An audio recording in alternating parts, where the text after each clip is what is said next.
taking a 3-year-old British girl for female genital mutilation in Kenya. Amani Noor, 39, has been found guilty of assisting another person to carry out FGM in the very first conviction of its kind. I'm Tyrone Bowman. This is Tyrone Bowman Tonight.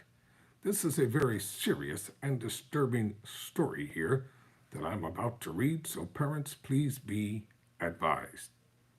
This is the young lady right here who was convicted in the court.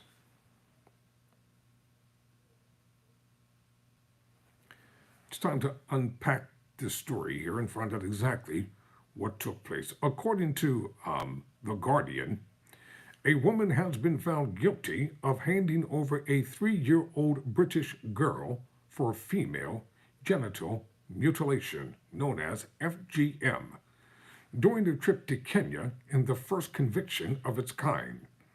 After a trial at the Old Bailey, Amani Noor, 39, was convicted of assisting a Kenyan woman to carry out the procedure in 2006. The conviction, which carries a maximum sentence of 14 years, is the first for assisting in such harm under the Female Genital Mutilation Act of 2003.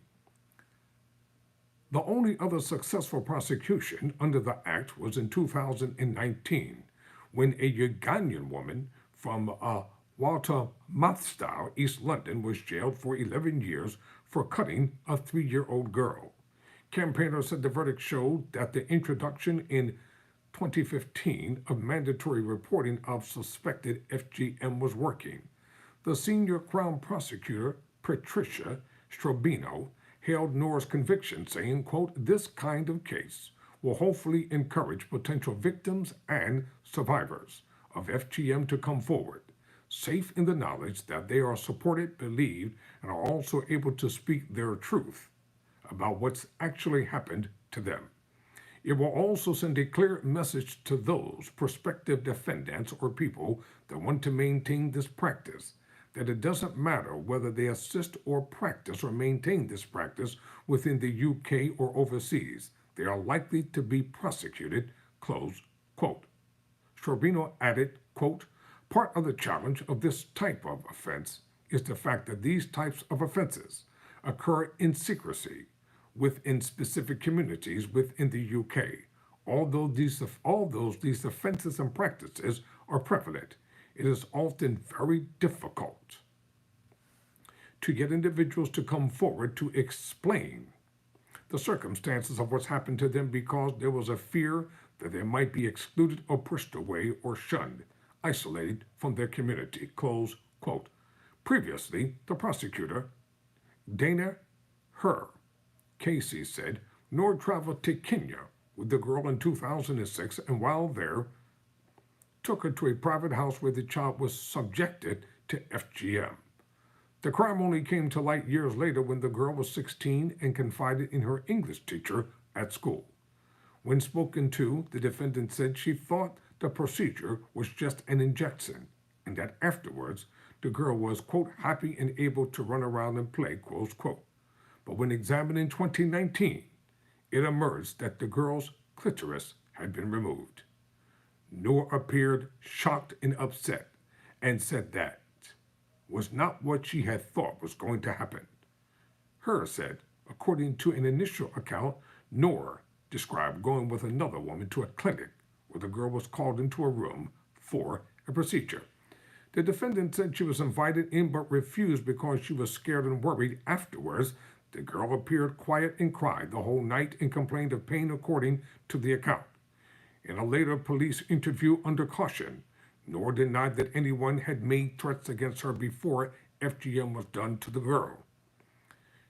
Here said she was asked whether, when she arrived at the clinic or even before then, she felt she did not want it to happen. She said, "Yeah, I thought about it, but then, it got done." Jurors were told that the defendant was born in Somalia and moved to Kenya at the age of 8 during the civil war in Somalia. She was 16 when she came to the UK and was later granted British citizenship. The defendant described what had been done to the girl, such as sunnah, meaning tradition, or way in Arabic, and said it was a practice that had gone on for cultural reasons for many years. Given evidence in her trial, Nora from Harrow in northwest London said she was threatened with being cursed and disowned within her community if she did not take part. She told jurors that the threat gave her pain, adding, "That was a pressure I had no power to do anything about." The alleged victim, who was now 21, cannot be identified for legal reasons. Nimco Ali, an FGM survivor who founded the Five Foundation, a global partnership to end the cutting of girls, welcomed the verdict.